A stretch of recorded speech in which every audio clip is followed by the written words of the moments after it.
while growing up, I never saw education in the picture. Teaching at that time in my life was not it. I decided to go into it fully. It was a conscious decision. I said, I wish to make a career out of this. It's not a bad idea at all.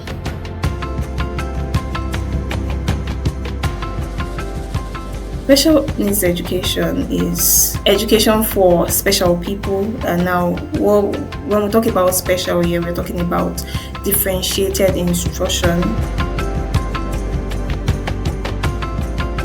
There was also another occasion again. This boy was not doing well too. He had bad handwriting. The father came to school and he made a scene. Every child cannot be the same. And I just imagine that kind of that little boy, the kind of pressure will be going through from the father when he's not meeting up. It's as if it's a stain on his ego, it's a stain on the family reputation. You understand? So these were the things that really triggered. It's been over a decade. I don't think I've worked in any other institution aside from the educational sector. Welcome to this episode of Peel. On this podcast, we're peeling back on the inspiring stories within education and unveiling the future that is possible. We are telling the stories of those who make great things happen.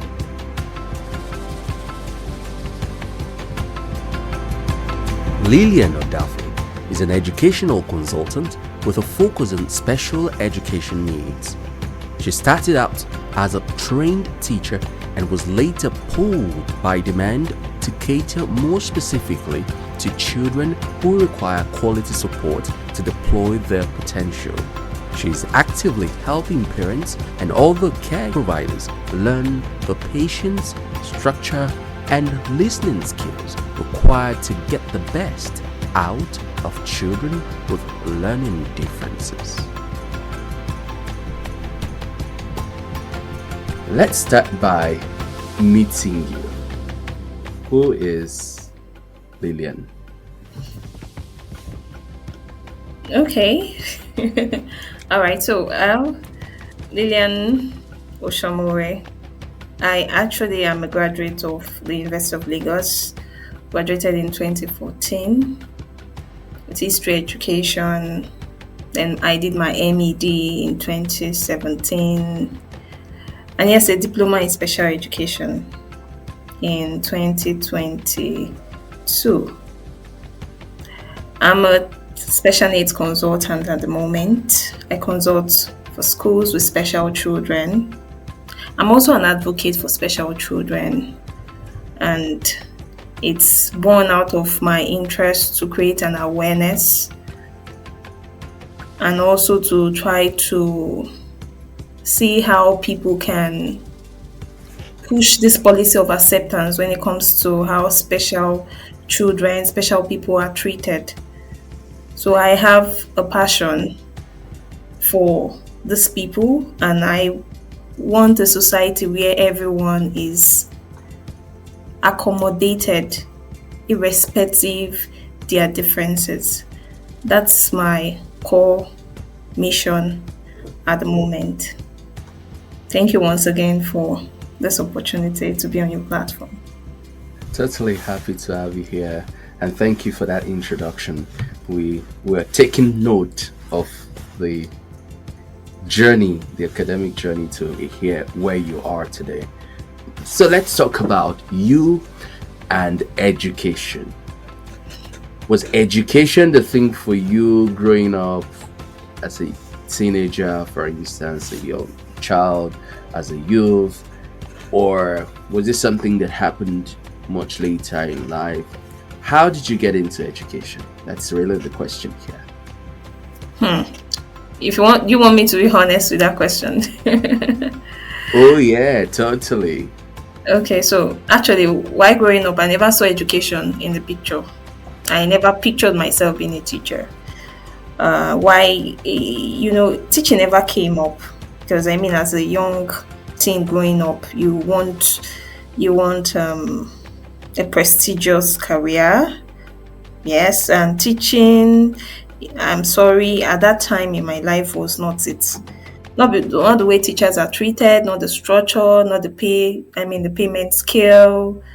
How I mean, they are like supposed to be. It's supposed to be a noble profession, but it's one of the most.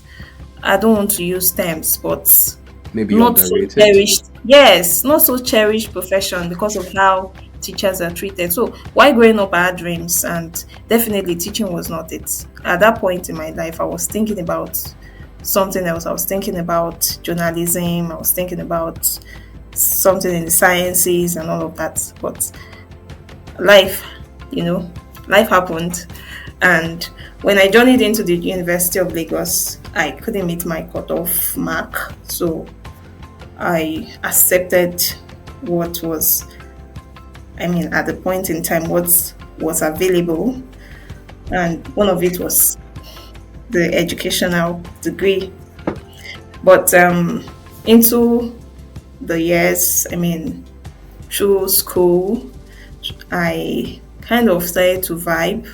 And I was now looking at, oh, this is not really much of a bad idea. I decided to go into it fully. It was a conscious decision. I said, oh, think, I wish to make a career out of this. It's not a bad idea at all. So right then, the university had made up my mind. If not, I would have been doing a PGD and maybe going back to that choice degree that I wanted. But into my journey into the university, I had already made up my mind. I'd set my mind on this path, that this was what I wanted for myself. And it's been over a decade. I don't think I've worked in any other institution aside from the educational sector. What started like an accident has got you trapped in for life, I should say. Oh, you can say that again. And I think that happens a lot of times in life where we're not particularly thinking a certain direction would be the direction would go. And not for any bad reason. I mean, I totally relate with the point about teaching not being glamorous. And that's still largely the case today. In fact, one joke that I and my friends make is, what's the likelihood that if a teacher were to talk to the students who he or she is teaching and say, how many of you would like to become a teacher? What's the likelihood that there'll be one of 20 children who would say, I want to be a teacher, even though they come to school every day and they are listening to a teacher? And I think that that's not something that has to continue. And it says something about the profession. If the profession that is raising people is something that is not desired, then it's not the best of things, and we possibly can change that. But there you were, not necessarily thinking teaching or education.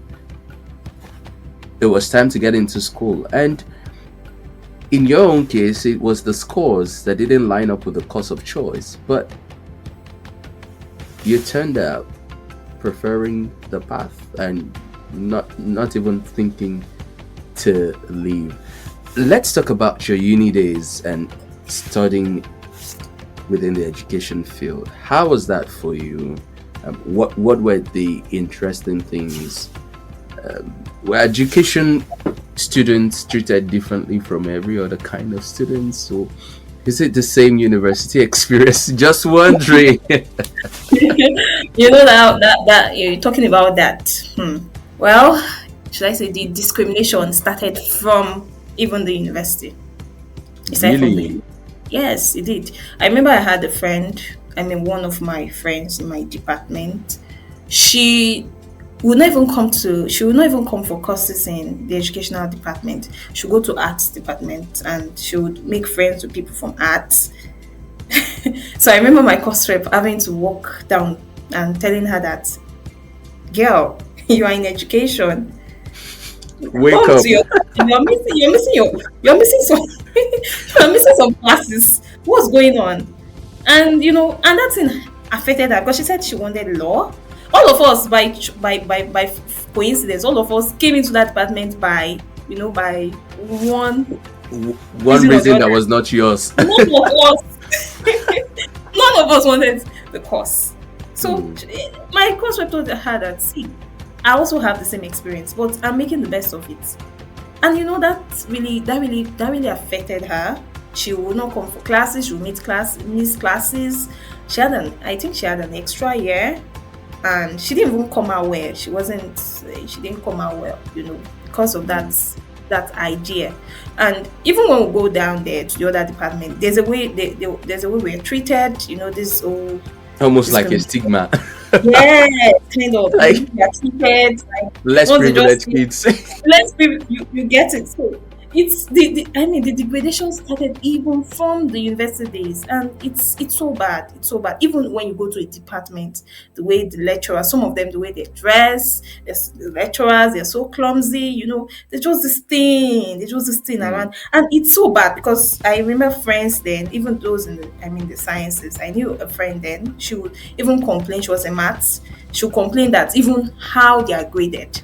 It's like these lecturers have a team for students from education. So once they just see their scripts, there's a way, like, they don't give them that same attention, this kind of all this unserious bunch of people, except a few.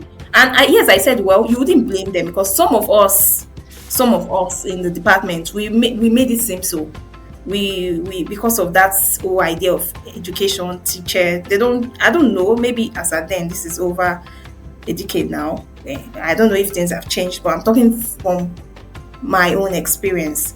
So you don't blame it. You don't blame them. I mean, when a lecturer must have reviewed over 100 scripts from the same people from the same department, and they are not doing well, comparing to his own students there. So definitely, he would just judge everybody as being the same.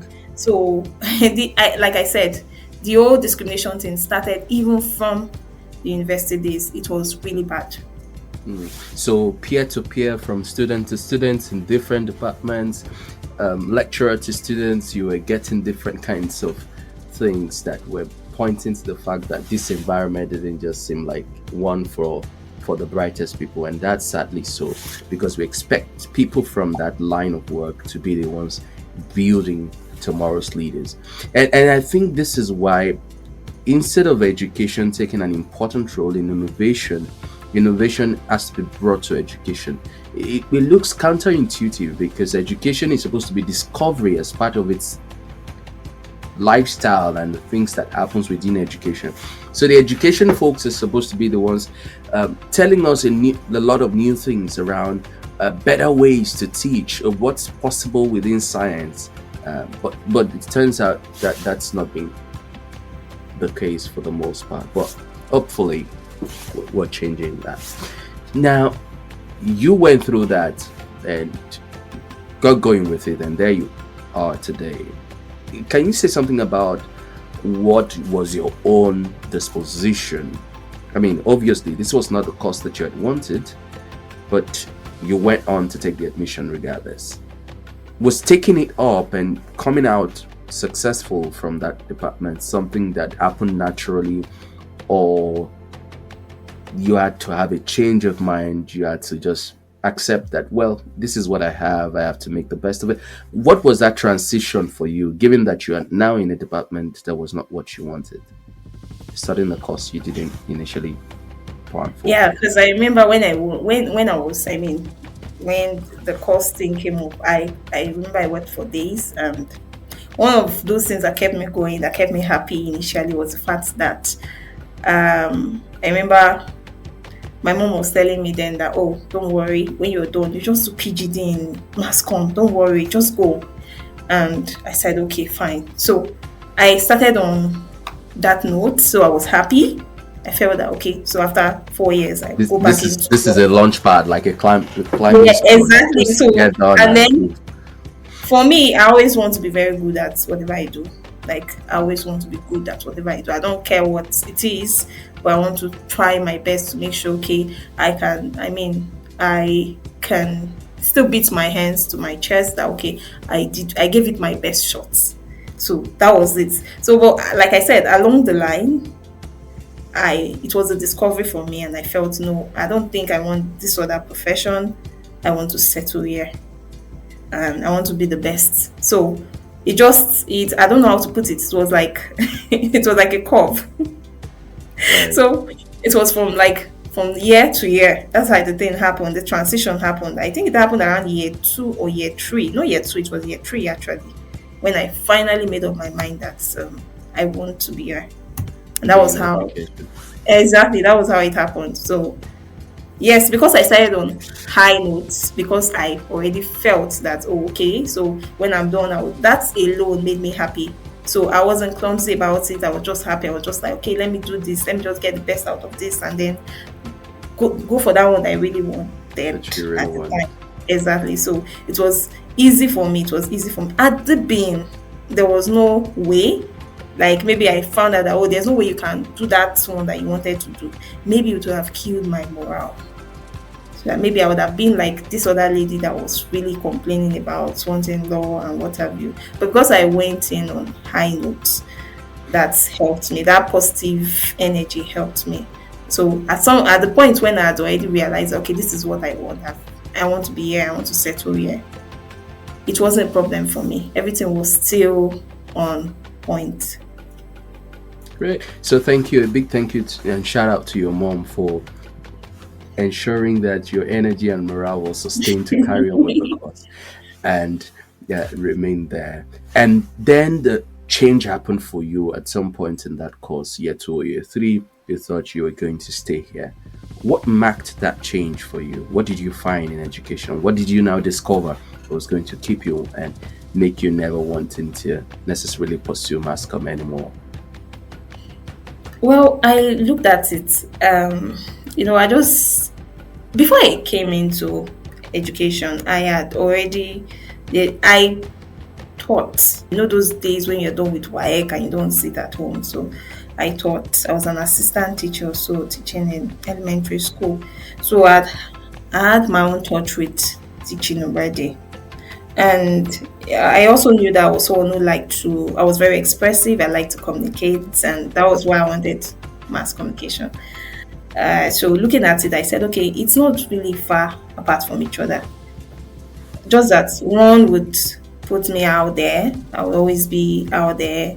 And this one is kind of conservative for family. As a woman, women are home builders. So I looked at it that if I'd chased that other one, it might not give me the amount of time I needed and to be with my family. So I just looked at it and said, okay, I think these were the reasons why I said, okay, I wanted to pursue this career. But I wanted to be the best. Like, I wanted to give it my all. Okay, since this is now the new me, the new career I'm chasing, then why don't I give it my best shot? Let me be invested in it like I really mean it. So that was the switch. That was where the switch came in. Great. Just looking forward to your future and what works best for you, and that's how you settled in education. And then the journey continued. Tell us about what then happened. You getting out of school and getting into the career and working. How did your journey then proceed within education? Yeah. So when I finished, I remember that I taught. That was way back 2015. I didn't spend so much time job hunting. I started to teach. I was teaching government at the time, government and social studies, and you know, I started to enjoy it. Going to classes, talking to children, giving them projects.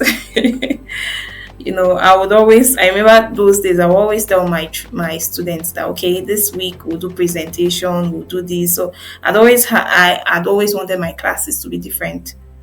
You know, so sometimes the children will be like, "Ma, you're just too much," but I'll say, "You just have to do it." And that was it for me. I'd always had this penchant for wanting to be different, wanting to do something exceptional, wanting to do something out of the box. And yes, that was my journey. So from there, after some years, I left. I came down to Akoka. I worked in the primary school, then finally to St. Finbar's College, and that's been the journey so far.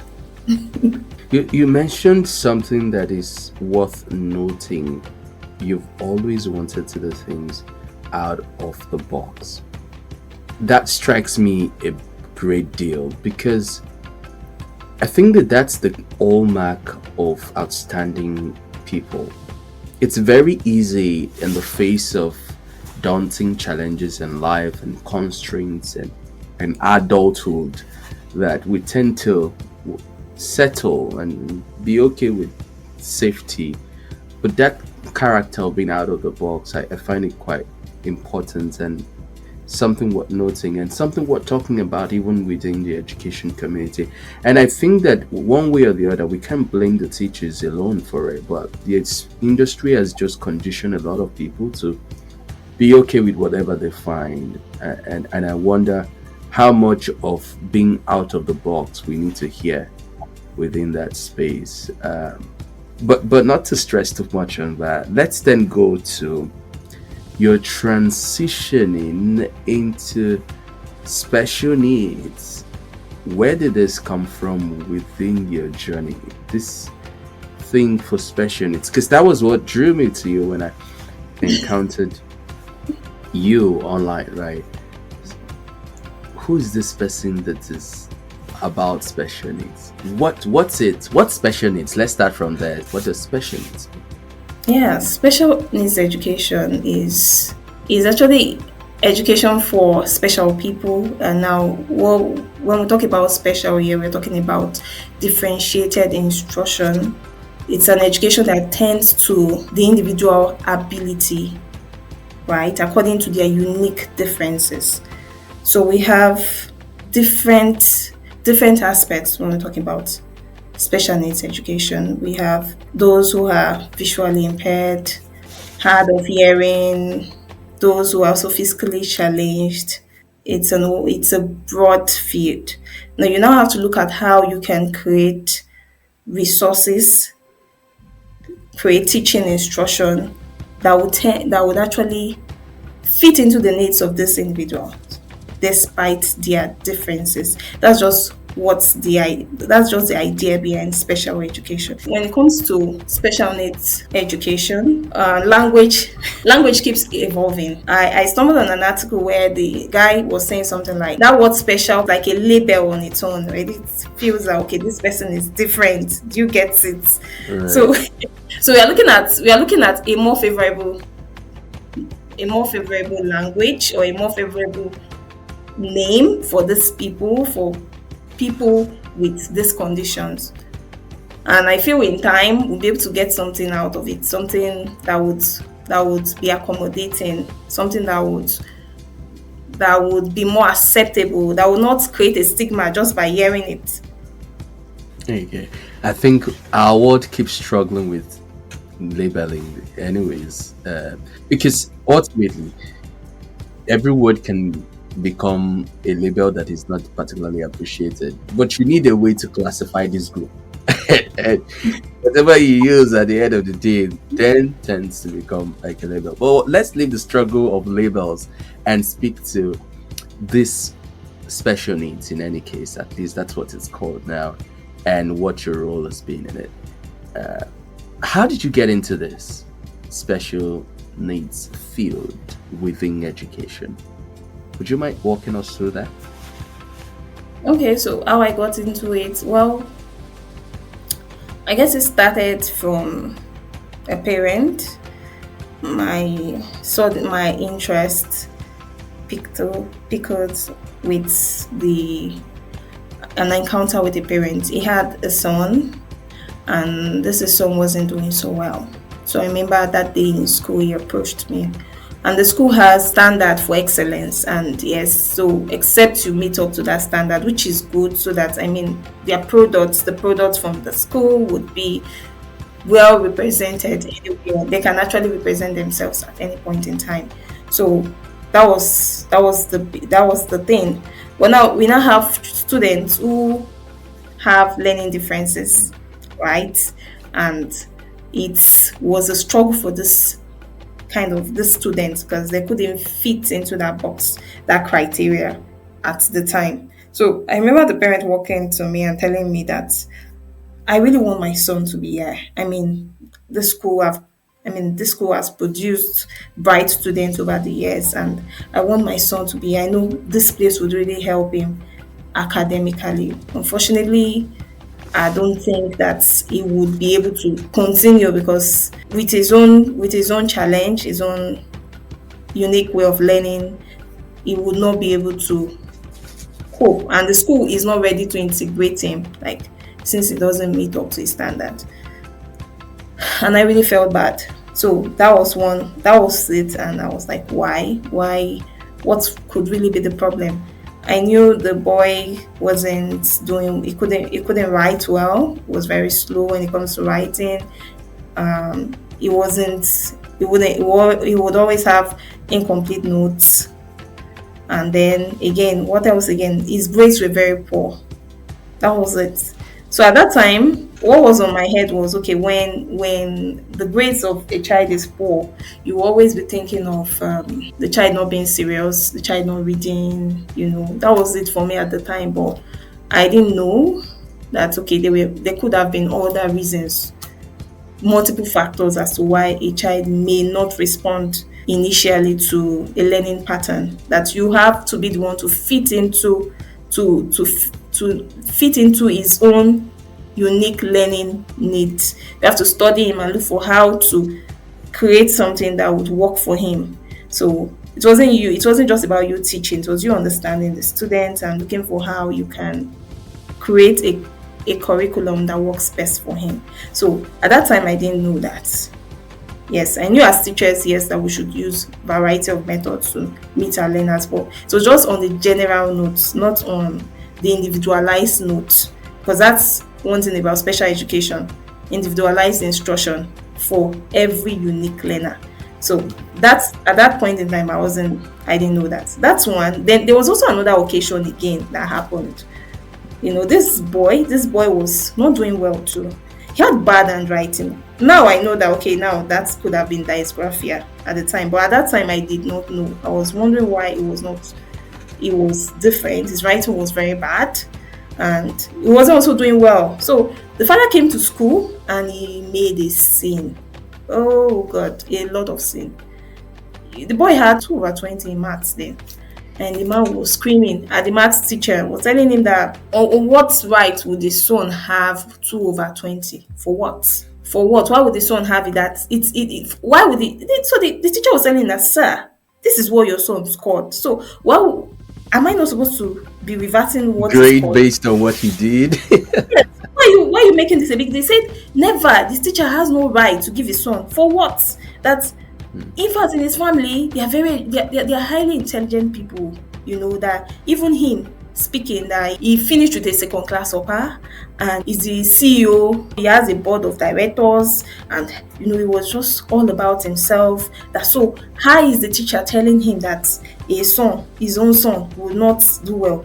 It's not possible. So, and he was making a scene. This thing I'm saying, shouting, making a scene that no how. For the fortunate part of it is that boy is my student, but I was fortunate that it didn't score so bad in mine. But you see the other subjects, it was really bad. It wasn't a one teacher thing, but this man was the pride and everything. He just didn't want to hear that father, his son is not doing well for no reason. So it brings me to a very critical issue in education, because sometimes parents have this exaggerated idea about performances when it comes to their children. And sometimes they place teachers on undue stress, undue pressure, that some teachers even have to do for means just to see to it that they satisfy their ego. They don't want to even know if the child can actually, can he do well? They are not interested in that. They are all about their ego, the grades on the score. Why is it red? Why is it not blue? You understand? That's all that matters for them. So I looked at it and I heard this man when he was saying it. So, okay, fine. You have kids, one child is not doing well, and then every child cannot be the same. Every child cannot be the same. Yes, you might have a line of geniuses in your family, first classers, and one can just come and decide to be different. So what do you do? So I found out that a lot of ignorance, and I just imagine that kind of that little boy, the kind of pressure will be going through from the father when he's not meeting up. It's as if it's a stain With on his ego, it's a expectations, stain on the definitely. family reputation. You understand? So these were the things that really triggered me. So I did see that a lot of awareness needs to be done.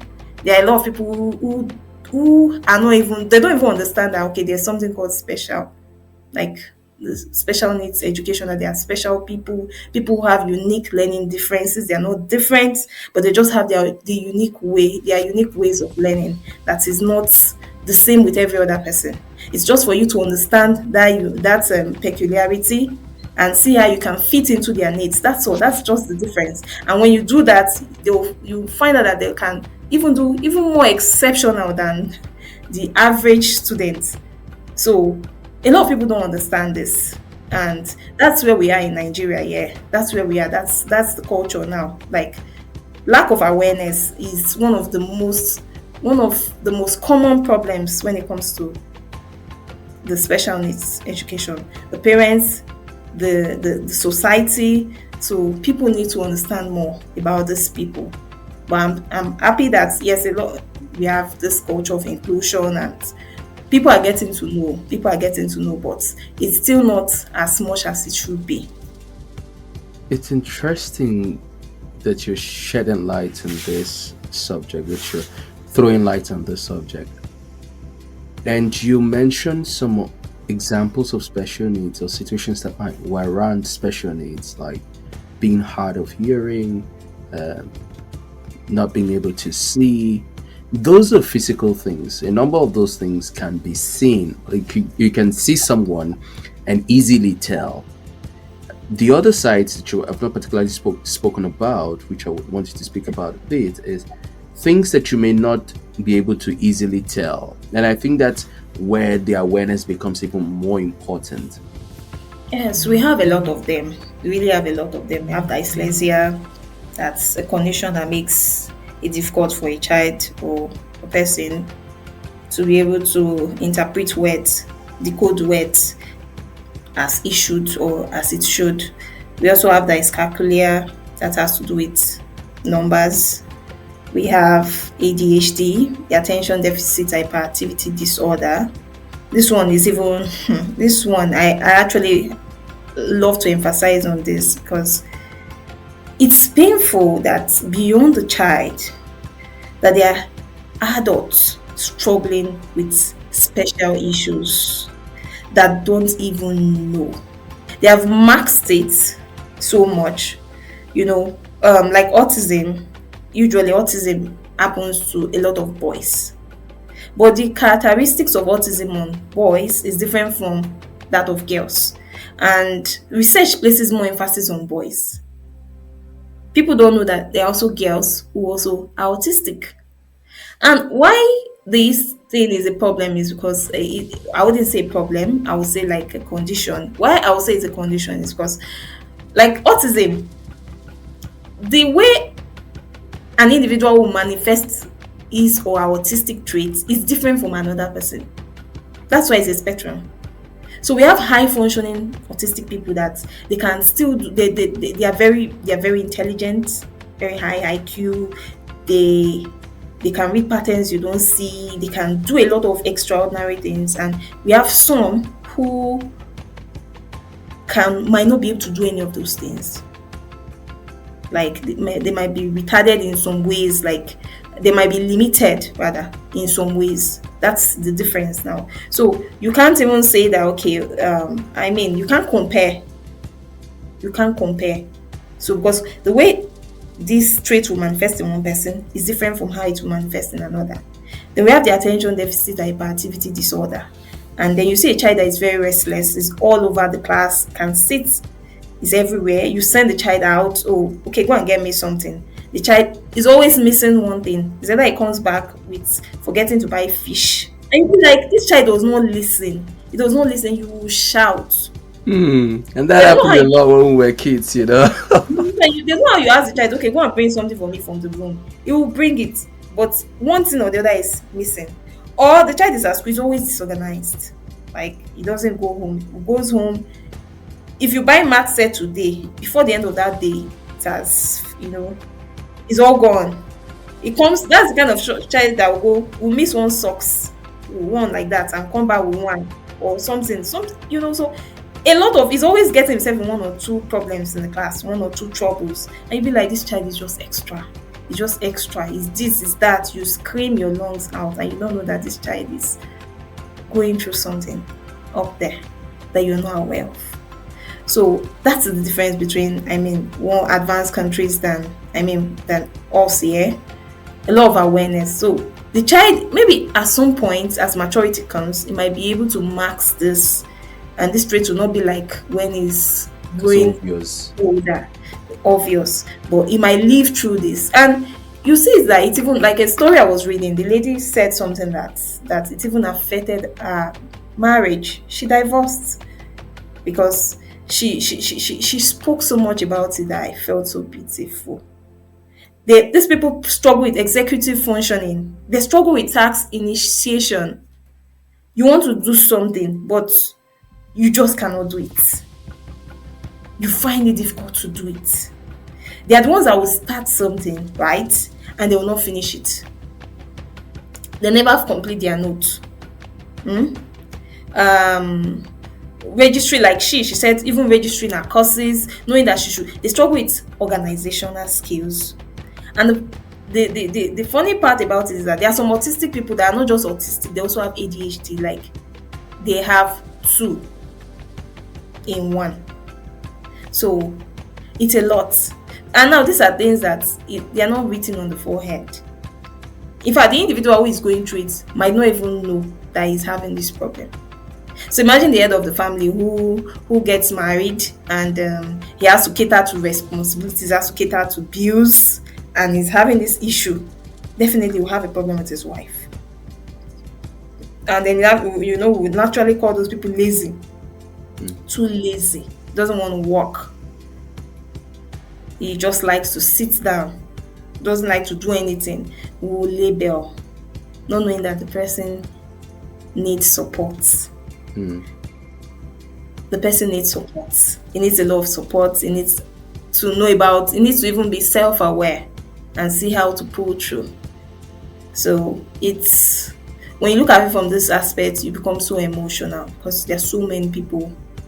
Because at the end of the day, some of the long-term result of this is sometimes it even leads to depression. Because some of these children, they get depressed. They wonder why they cannot be like other people, or the name calling, they're not like your sister, you're always getting me this and that. They are human too, they sit down, they think. But it's just like their own body actually tells them what to do better than what they intend to do. So yes, they are not visible, but they are actually, yes, they are actually there. And awareness is key, like you said, to be able to better manage these situations and be very useful to society in spite of them. And that's what you do. So yes, you got to know about these kids. They caught your attention. And what did you do? Did you take up these children, or how did you then pivot into special needs education when you realized these concerns that these parents? You mentioned 2 incidences of people having challenges with their special needs children that drew your attention. What then happened for you? Okay, so from there, I remember I went for a seminar. So these issues have been there backed up. I went for a seminar, and fortunately that seminar talked about inclusivity, and that was when it highlighted some of these learning differences. Why we should not use nasty. Some teachers were just complaining, airing themselves, that some children are nasty, they're restless. And then the facilitator talked about these children. And unfortunately at the time, our cousin was actually a special child. And she, in fact, at some point she gave way to tears by talking about this boy and everything they went through. But today the boy is doing well, he's married, even went to school, he graduated and what have you. So I now got to know. That was my very first contact with learning about people with special needs. And I said, wow. So when I came back with that flare in me, I was given the opportunity to undergo a diploma in special education at that time where I was working. So I did the course, and because I already had this as if a consign, it's made me very, very invested and into creating this awareness, because I know that there's so many out there who are also going through this challenge, who just needs a voice, who just needs to understand that okay, they are normal, they are not abnormal, you know. They just need a voice, they need somebody who can understand them. Somebody will say, yes, you're fine, you're doing well. Something different from the labeling, something different from the blame game, somebody who can be a voice. And that was why I took it up on myself to do what I'm doing. And yes, so far I found out a lot of problems in the field of special needs. We have the stigmatization.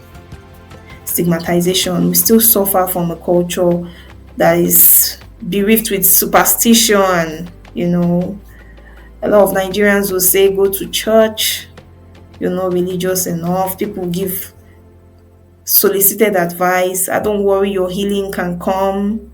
This is a condition. It's a condition. Yes, it can get better, but sometimes it's a lifelong condition. That's the realistic part of it. So some people will even make you feel that you're not praying enough. So the stigma, and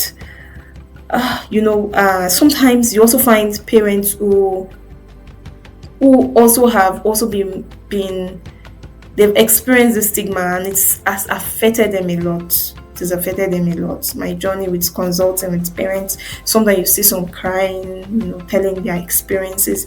It's always an emotional moment when I'm speaking with a parent with a special child. A lot of things that they've gone through. There are two different sets of people I've met in this journey. The ones that give birth to these children from the onset, and they find that okay, this child is special. Those ones kind of okay, they learn to accommodate faster. Now there's this other set again that it wasn't from birth. That's what we call the adventitious. The one that if it's congenital is from birth. The adventitious is the ones that okay got to find themselves in that condition as life happened to them, like maybe probably a head injury, an accident, and then the child who is normal just goes from 100 to 0, that kind of a thing. It's always harder for them. And then you see them, those ones, some of them will even lock the child up in a room, preventing the child from coming out, because they are scared of bringing them out to society, so people don't lash them or say words. It's always not easy for them. Sometimes they'll even be so distraught because it's something new, they are not used to it, they don't have any information, they didn't prepare for it. They'll just they'll keep the child there. So I've seen situations, some will keep the child at home for 3 years, some even 8 years. Different situations like that have come across over time. So it's always because it didn't come, the condition was not there before, and it just came from nowhere. And you see this thing, we now talk about how it has affected family. There are homes that have broken up because of the birth of special children. Yes, homes have broken up. Men who have left their wives just because of the birth of a special child. One I was reading was even telling the wife that she should go and, why can't they just allow the child go? Just because of the financial stress, the societal stress, the impact it has had on the family cycle and what have you. So it's a whole lot of journey, and it's a journey that needs a lot of support. It needs a lot of encouragement, because these people need to be encouraged. And sometimes when I read comments, when I go on pages of people who have parents who have special children, I feel so bad. Yes, you see people, some will be positive, then some will use words like people are still, I don't want to use the word mean. You see someone Like saying that cold remarks. old remarks like, why didn't you abort the child? There was a mom who was going through, she had a son who was always hitting, he was always steaming, and his own way of steaming was banging the head on the wall.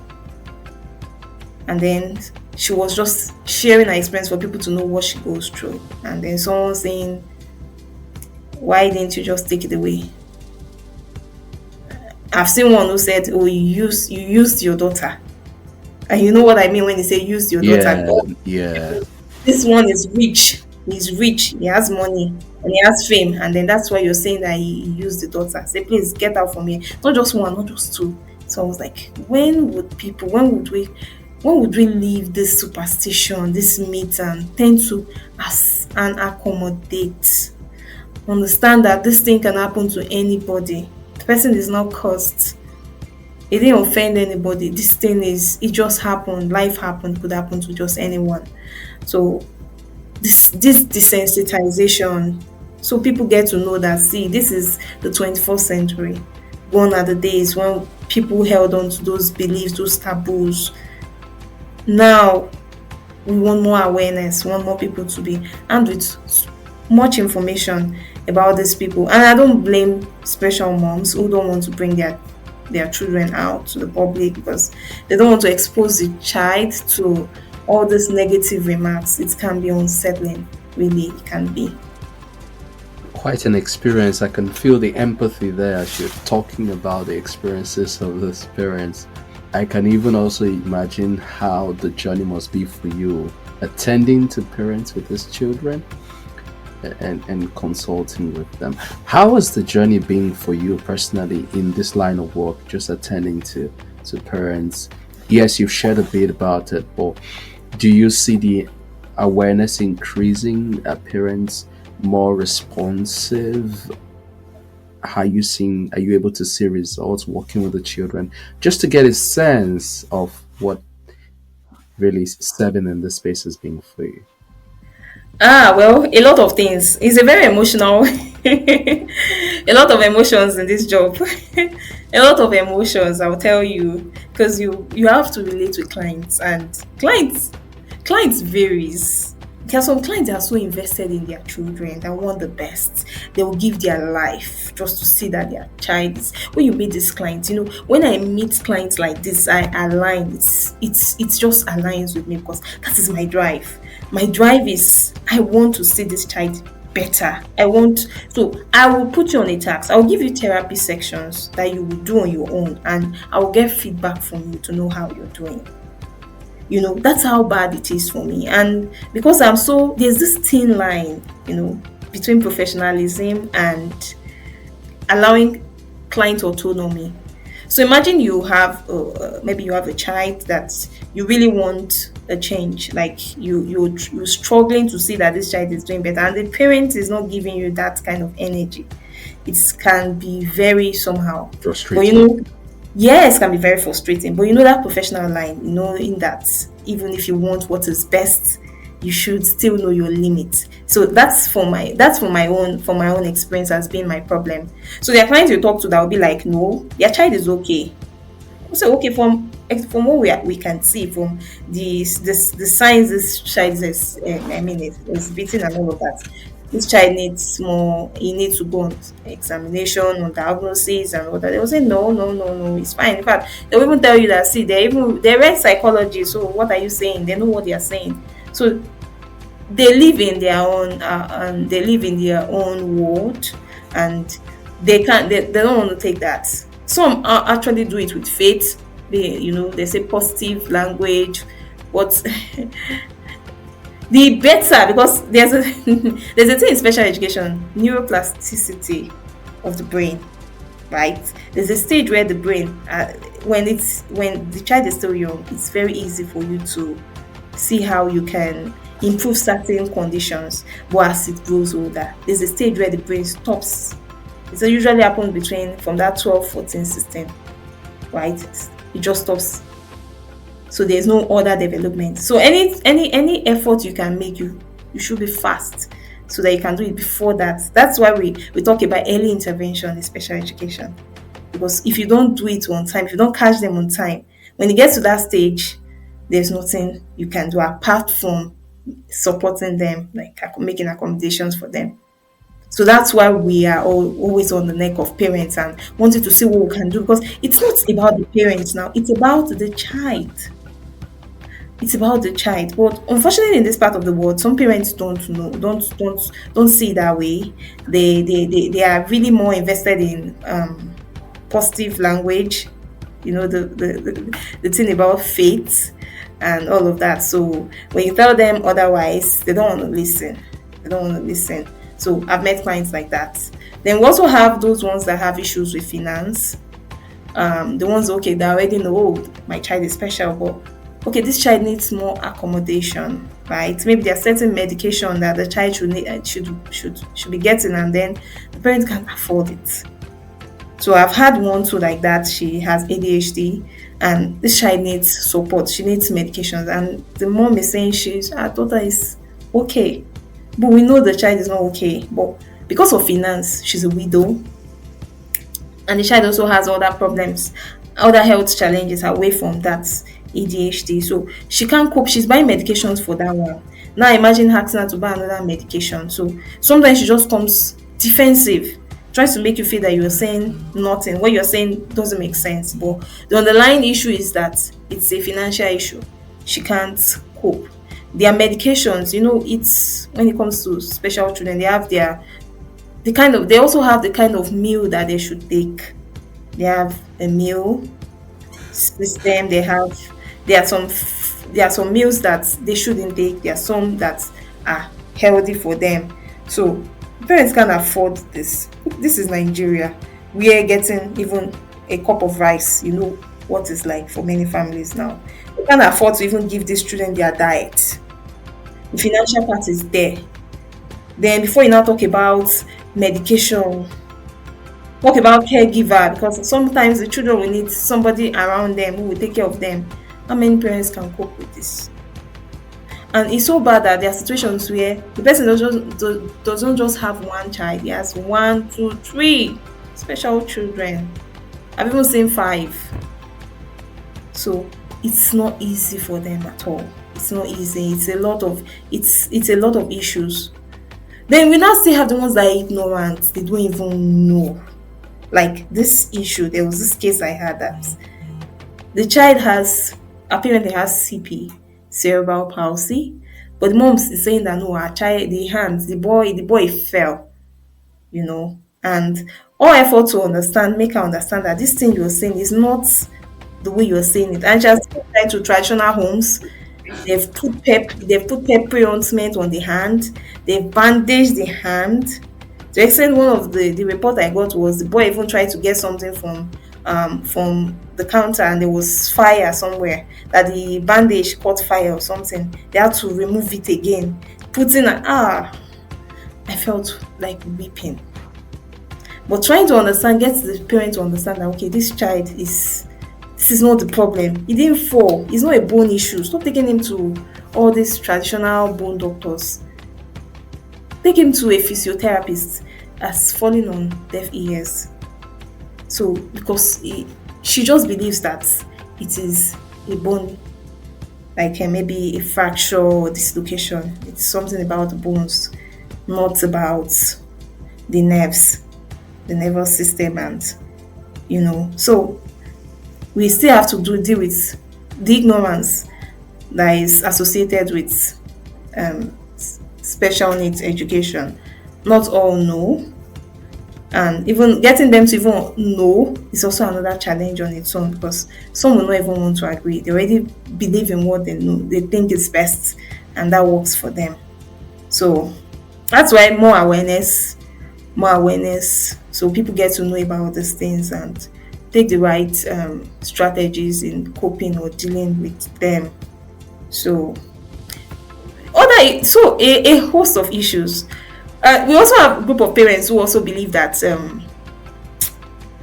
They are so protective of the special children, and they are not willing to allow these children do things on their own. They always want to help them, and helping them really is not Helpful really eventually, because it really doesn't allow them to develop to as they should. develop, to be independent. So you should teach them self-help skills such that they can easily be integrated into the society.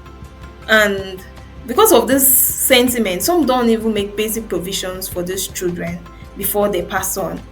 They forget that, okay, someday that they could die. So what now becomes the future of this child? I'm always on that. I mean, parents are okay. Okay, this lady, she has this, and she's of age over 30. Okay, you just brought her because you want her to socialize. You've been homeschooling her, no problem. Okay, so what is the future? What skill can she learn? Say honestly, I've never thought about it. Say, you've not thought about it. So what happens tomorrow when maybe something happens to you? Okay, all the younger ones are doing when they're in the university, just this one. Okay, then why didn't you create maybe like a skill, something that she can learn, something that can make her independent, so that when you are not here, she can survive? Said, Ma, I don't know. Maybe you can help me. Can't you research or do something that maybe that can be suitable for her? So, like, I remember on that occasion, she was even crying, and that she did idea never come to her mind. I was like, Mm. like, wow. So I'm always on this issue because there are so many of them. There are even issues where, like, one of what I read online, that a situation where even the welfare that's caregivers that have been assigned to these children, that the inheritance that should be theirs is taken away from them. It's taken away from them wrongfully, like somebody else collecting it forcefully from them, because these ones, they are vulnerable. Yeah. So no adequate provision in inheritance rights and what have you, such that when you pass on, these children can survive. These individuals can survive even without you. I think that's should be the big question. Should be the big question when you are not here. What can this child do? So there are so many issues. There are really so many issues when it comes to special education. There are so many issues. We do talk about sexual abuse, how some of these ones are taken advantage of. They are raped, impregnated by pedophiles. So many actually. Quite a lot to discover and to learn, and you've shared a good number of those. I'm thinking, what recommendation would you make to the education sector? And this may be from top down, you might be targeting the ministry, or just speaking generally to schools. What recommendation would it be that you'd like to make to the education sector in terms of how they can be better positioned to handle special needs? Well, when we talk about inclusivity, I think it should start from the grassroots. And I would say that, number one, there should be more awareness. More awareness. People should be more aware, right? More awareness on how these people should be treated. That they are people like us. Could even be through advertisements, could be through the media space, so that people get to know this nature of acceptance, more accommodation given to these people. Offices should have ramps, hospitals should have ramps, schools should have ramps. There should be adequate support and accommodation. That's for them. That's one. Then another is, in fact, maybe there should be stringent laws for those who cyberbully, for cyber bullies, especially when it comes to special people. So you can't just go on the internet just because you have a phone and just type that thing that is at the top of your head because you feel that makes you feel better and the other person feeling what.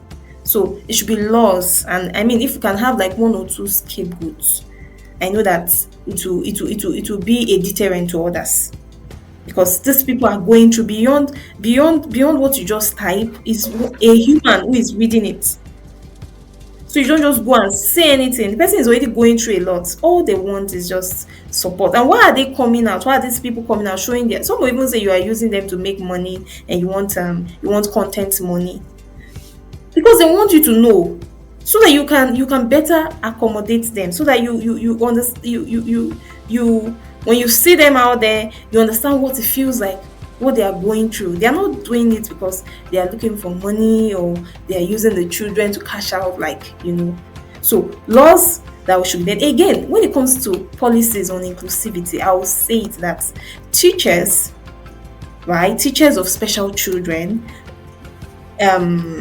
consultants, the stakeholders that involves therapists, the speech therapists, the occupational therapists, physiotherapists, they should all be part of decision making when it comes to these children. They should be part of it. They should be a part and parcel of it, because they are the ones who live through it. They are the ones who experience it. So it can be beautiful on paper, but what is the reality? They live every day. They see every day what it entails, taking care of these children, catering for their needs. So this one should also be carried along. It's just like when Nigeria was when the partition of Africa that took place. We are angry that, oh, why would they make that decision without us being there? This amalgamation and what have you, that we are still having some parts saying they want to leave or not, or they want to stay. A lot of people, scholars have questioned that partitioning. So the people who are involved in the process should be there, should be on the round table.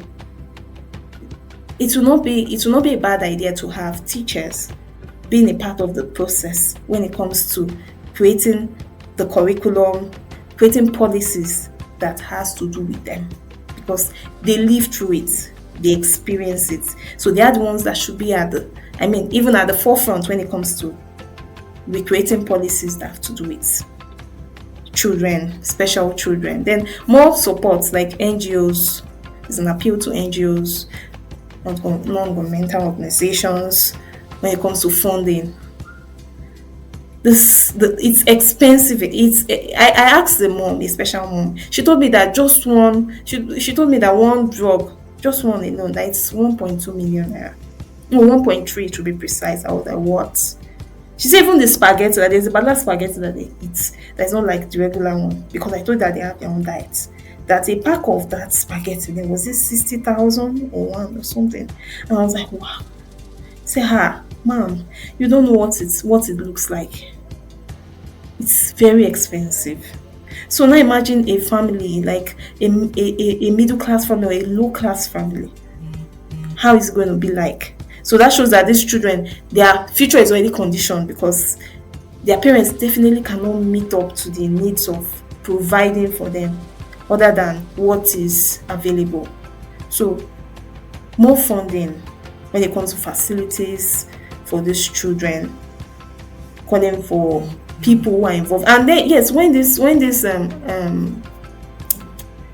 also there's also a thing too, like when this fund are finally given out to stakeholders, please let it be that you're using it for the children. This is to school owners, to different people. Let it not be like a means where you cash out and use it to sponsor other projects in your school. Let it be that you're really using it for these children, because they really need it. They actually need it. So it's a lot, but for me, these are the salient issues that I needs feel to be attended. that needs to be attended to. Great.